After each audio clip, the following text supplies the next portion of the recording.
नमस्कार प्यारे बच्चों, मेरे YouTube चैनल सबल एजुकेशन में आप सबका बहुत बहुत स्वागत है।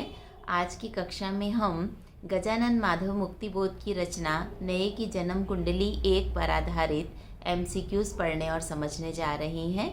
यह उनकी डायरी का एक अंश है जिसमें उन्होंने समाज के जो सुविधाभोगी व्यक्ति हैं, संपन्न व्यक्ति हैं, वो संघर्ष करने वाले व्यक्ति को किस तरह नगण्य बना देते हैं, उसकी समस्याओं को नहीं समझते, समाज में किस तरह का छल कपट इस समय व्याप्त है, इसके बारे में इस रचना में उन्होंने प्रकाश डाला है। साथ ही उन्होंने अपनी पीड़ा भी व्यक्त की है कि संयुक्त परिवार टूटते जा रहे हैं और एकल परिवारों का प्रचलन जो है वो समाज में बढ़ता जा रहा है। तो इस पाठ में हम मुक्तिबोध जी के बारे में और उनकी रचनाओं के बारे में, उस पर आधारित जितने भी संभावित MCQs हैं इस वीडियो में समझेंगे। तो हम प्रारंभ करते हैं आज का वीडियो। अगर आपको वीडियो अच्छा लगे तो बच्चों इसे अधिक से अधिक लाइक और शेयर कीजिएगा और मेरे चैनल सबल एजुकेशन को सब्सक्राइब कीजिएगा। तो बच्चों, नए की जन्म कुंडली 1 पर आधारित MCQs इस प्रकार हैं। सबसे पहला प्रश्न है, मुक्तिबोध का जन्म कब और कहाँ हुआ? ऑप्शन मिल रहे हैं, सन 1917 में ग्वालियर में, दूसरा सन 1917 में इंदौर में, तीसरा सन 1927 में भोपाल में, चौथा सन 1970 में कटनी में। तो इस प्रश्न का सही उत्तर है मुक्तिबोध का जन्म सन 1917 में ग्वालियर में हुआ था। दूसरा प्रश्न है, मुक्तिबोध ने किस पत्र का संपादन किया? आपके ऑप्शन है, नंबर 1 नई दुनिया, नंबर 2 नया ज़माना, नंबर 3 नवयुग, नंबर 4 नया खून। तो सही उत्तर है, उन्होंने नया खून नामक पत्रिका का संपादन किया था। प्रश्न 3 है, उनकी कविताएं पहली बार कहाँ छपी? ऑप्शन 4 मिल रहे हैं, नंबर 1 हंस पत्रिका में, नंबर 2 वीणा में, नंबर 3 तार सप्तक में, नंबर 4 सरस्वती में। तो बच्चों सही उत्तर है, उनकी कविताएं पहली बार तार सप्तक में छपी थी। अगला प्रश्न है, निम्न में से कौन सी रचना मुक्तिबोध की नहीं है? आपके ऑप्शन है, नंबर 1 चांद का मुंह टेढ़ा है, नंबर 2 दलित साहित्य का सौंदर्य शास्त्र, नंबर 3 नए साहित्य का सौंदर्य शास्त्र, नंबर 4 भूरी भूरी खाक धूल। तो सही उत्तर है, दलित साहित्य का सौंदर्य शास्त्र मुक्तिबोध की रचना नहीं है। अगला प्रश्न है, लेखक ने उस व्यक्ति को क्या बताया है? आपके ऑप्शन है, नंबर 1 मूड इंसान, 2 भारतीय संस्कृति का विचित्र परिणाम, तीसरा वह एक बुद्धिमान व्यक्ति था, चौथा वह पूरी तरह स्वार्थी था। तो लेखक ने उस व्यक्ति को भारतीय संस्कृति का विचित्र परिणाम बताया है, ख इसका सही उत्तर है। अगला प्रश्न है, सौंदर्य में रहस्य ना हो तो वह क्या होता है? आपके ऑप्शन है, एक खूबसूरत चौखटा, दूसरा नीरस सौंदर्य, तीसरा अर्थहीन सौंदर्य, चौथा कलात्मक सौंदर्य। तो बच्चों, लेखक ने सौंदर्य में रहस्य ना हो तो उसे एक खूबसूरत चौखटा बताया है। प्रश्न 7 है, उसकी पूरी जिंदगी भूल का एक नक्शा है। इस कथन का आशय है, नंबर 1 जिंदगी में उसने सफलता को महत्व नहीं दिया, दूसरा वह अपनी गलतियों के कारण ही असफल रहा, तीसरा उसकी जिद ने उसे आगे नहीं बढ़ने दिया, चौथा उपरोक्त सभी कथन सत्य हैं। तो सही उत्तर है, उपरोक्त सभी कथन सत्य हैं। अगला प्रश्न है, पिछले 20 वर्षों की सबसे महान घटना कौन सी है? नंबर 1 मनुष्य का चांद पर जाना, नंबर 2 संयुक्त परिवार का ह्रास, नंबर 3 एकल परिवारों में असंतोष, नंबर 4 नैतिक मूल्यों का पतन। तो लेखक के अनुसार पिछले 20 वर्षों की सबसे महान घटना है संयुक्त परिवार का ह्रास। संयुक्त परिवार धीरे धीरे समाप्त होते जा रहे हैं, एकल परिवारों का चलन बढ़ता जा रहा है। नेक्स्ट क्वेश्चन है, उस व्यक्ति ने इन वर्षों की सबसे बड़ी भूल किसे बताया? नंबर 1 समाज सुधार के कार्यक्रमों की कमी, दूसरा संयुक्त परिवार का ह्रास, तीसरा राजनीति के पास समाज सुधार का कोई कार्यक्रम ना होना, चौथा जलवायु परिवर्तन। तो बेटे, उस व्यक्ति ने राजनीति के पास समाज सुधार का कोई कार्यक्रम न होना इन वर्षों की सबसे बड़ी भूल बताया। अगला प्रश्न है, अन्यायपूर्ण व्यवस्था को सबसे पहले चुनौती कहाँ देनी चाहिए?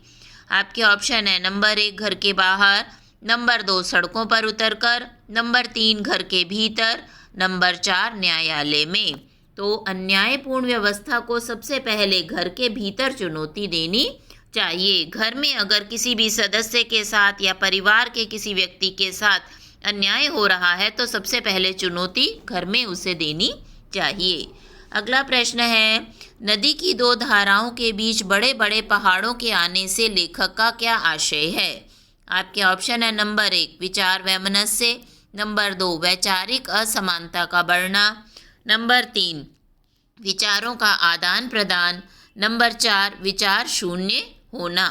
तो नदी की दो धाराओं के बीच बड़े बड़े पत्थर लेखक ने वैचारिक असमानता के बढ़ने को कहा है। जब आपस में विचार नहीं मिलते, विचार एक दूसरे से टकराते हैं, तो उसे ही लेखक ने पहाड़ कहा है।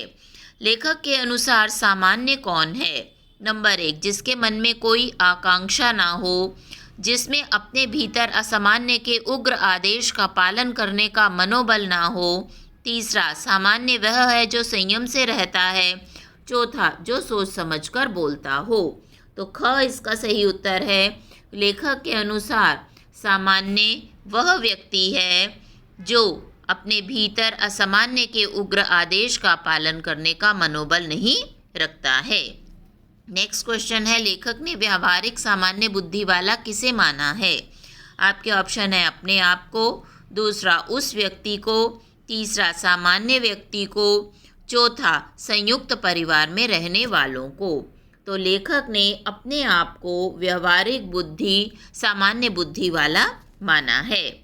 अगला प्रश्न है, लेखक ने सांसारिक समझौते को क्या माना है? नंबर 1 सुखदायक, नंबर 2 फलदायक, नंबर 3 स्वार्थ सिद्धि, नंबर 4 विनाशक। तो लेखक ने सांसारिक समझौते को विनाशक माना है। घ इसका सही उत्तर है। अगला प्रश्न है, जातिवाद को बढ़ावा किन लोगों ने दिया है? नंबर 1 सामाजिक लोगों ने, नंबर 2 दार्शनिकों ने, नंबर 3 राजनीतिज्ञों ने, नंबर 4 नौकरशाहों ने। तो सही उत्तर है जातिवाद को बढ़ावा राजनीतिज्ञों ने दिया है। राजनीति में जातिवाद को सामने रखकर लोग अपना चुनाव लड़ते हैं और जातिवाद को बढ़ावा देते हैं। अगला प्रश्न है, अभिधार्थ किसे कहते हैं? नंबर 1 शब्द के व्यंग्यार्थ को, दूसरा शब्द के सामान्य अर्थ को, नंबर 3 शब्द के लाक्षणिक अर्थ को, नंबर 4 शब्द के व्यापक अर्थ को। तो सही उत्तर है शब्द के सामान्य अर्थ को अभिधार्थ कहा जाता है। आप जानते हैं शब्द की 3 शक्तियाँ होती हैं, अभिधा, लक्षणा और व्यंजना। तो बात को सीधा सीधा अभिधा शक्ति में कहा जाता है। शब्द के सामान्य अर्थ को अभिधार्थ कहते हैं। अगला प्रश्न है, अप्रत्याशित का क्या अर्थ है? नंबर 1 आशा से अनुकूल, नंबर 2 आशा के विपरीत, नंबर 3 आशा के अनुकूल, नंबर 4 जिसकी आशा ना हो। तो सही उत्तर है जिसकी आशा ना हो उसे अप्रत्याशित कहा जाता है। गद्यांशों पर आधारित पाठ के कुछ इस प्रकार प्रश्न हैं। लेखक जिस व्यक्ति की बात कर रहा है उसकी सबसे बड़ी विशेषता क्या थी? आपके ऑप्शन है, वह अस्थिर मन वाला था, वह अपनी धुन का पक्का था, वह बहुत समझदार था, नंबर 4 वह सहनशील था। तो इसका सही उत्तर है वह अपनी धुन का पक्का था। अगला प्रश्न है, उसके भीषण त्याग का क्या परिणाम होता है?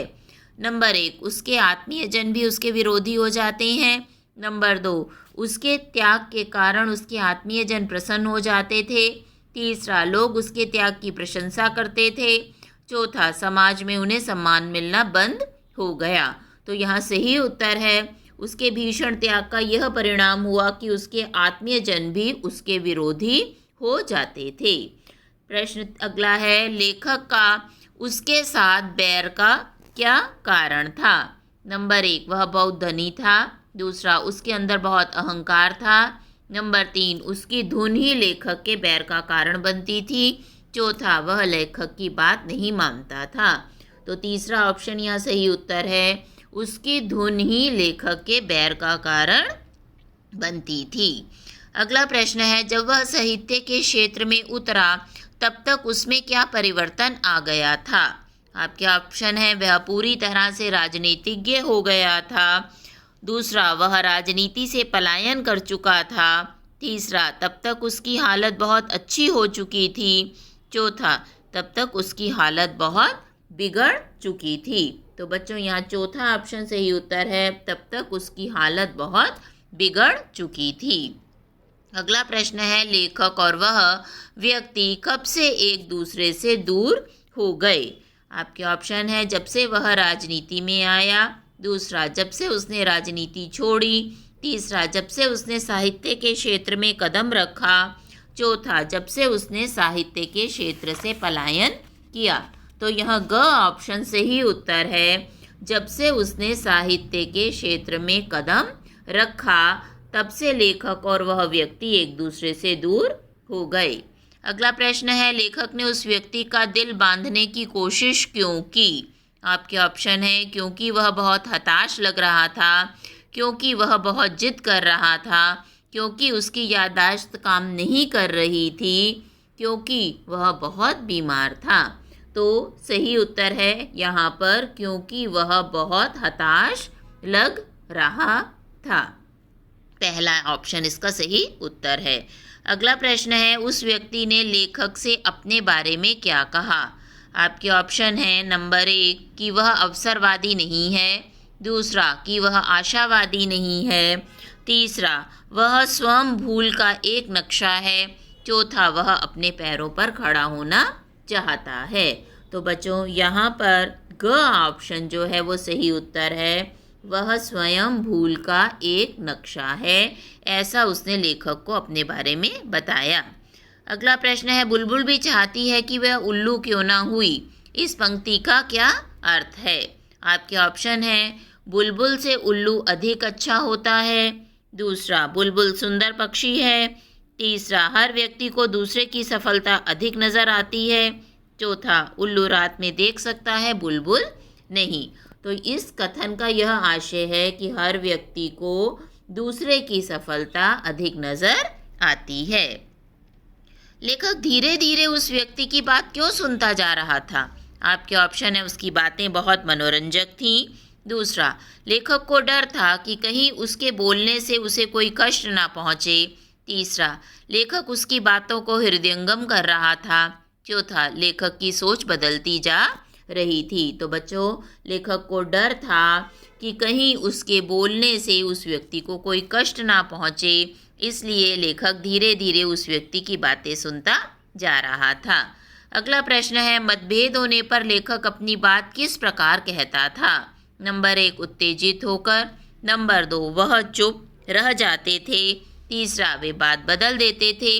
चौथा, वे मुस्कुराकर अपनी बात कह देते थे। तो मतभेद होने पर लेखक मुस्कुराकर अपनी बात कह देता था। घ इसका सही उत्तर है। अगला प्रश्न है, नए के द्वारा पुराने का स्थान न लेने का क्या प्रभाव पड़ता है? नंबर 1 ऑप्शन है, धोबी का कुत्ता, न घर का न घाट का वाली कहावत चरितार्थ हो गई। दूसरा, हमारे परिवारों का विघटन होने लगा। तीसरा, समाज के लिए ठीक नहीं रहा। चौथा, उपरोक्त सभी कथन सत्य हैं। तो नए के द्वारा पुराने का स्थान न लेने का यह प्रभाव पड़ा कि धोबी का कुत्ता, ना घर का ना घाट का, ना हम अपनी पुरानी परंपराओं का सही से पालन कर पाए और ना ही नयों को अपना पाए। अगला प्रश्न है, धर्म क्या कार्य करता है? नंबर 1, धर्म हमें दृष्टि देता है था। दूसरा, धर्म हमारे जीवन को अनुशासित करता था। तीसरा, धर्म हमें संस्कारवान बनाता था। चौथा, उपरोक्त सभी कथन सत्य हैं। तो बेटा धर्म तीनों काम करता है, इसलिए उपरोक्त सभी कथन सत्य हैं, यह ऑप्शन सही है। नेक्स्ट क्वेश्चन है, जीवन में ऊंचा उठने के लिए क्या आवश्यक है? नंबर 1, धन का महत्व समझना। नंबर 2, शक्ति संपन्न लोगों का साथ। नंबर 3, अनुशासन की हार्दिक सिद्धि। नंबर 4, बहुत ऊंची शैक्षणिक योग्यता। तो जीवन में ऊंचा उठने के लिए अनुशासन की हार्दिक सिद्धि बहुत ही आवश्यक है। नेक्स्ट क्वेश्चन है, नए के चक्कर में इंसान कैसा हो गया है? आपके ऑप्शन है बेदर्द, नंबर 2 संवेदना शून्य, नंबर 3 स्वार्थी, नंबर 4 परिभाषाहीन और निराकार। तो नए के चक्कर में इंसान परिभाषाहीन और निराकार हो गया है। अंतिम प्रश्न है, सर्वोत्मुखी का क्या अर्थ है? नंबर 1 सभी मुखों से, नंबर 2 सभी ओर से, नंबर 3 सब युगों में, नंबर 4 हर स्थिति में। तो ख इसका सही उत्तर है। सर्वोत्मुखी का सही अर्थ है सभी ओर से। तो इस प्रकार बच्चों गजानन माधव मुक्तिबोध द्वारा रचित नए की जन्म कुंडली एक पर आधारित ये सभी MCQs मैंने आपको इस वीडियो में समझाए हैं। आशा है आपको अच्छे से समझ में आ गए होंगे। अगर आपका कोई प्रश्न है तो आप उसे कमेंट बॉक्स में लिख सकते हैं। अगर वीडियो अच्छा लगे तो इसे ज़्यादा से ज़्यादा लाइक और शेयर कीजिए और मेरे चैनल सबल एजुकेशन को सब्सक्राइब कीजिए। धन्यवाद।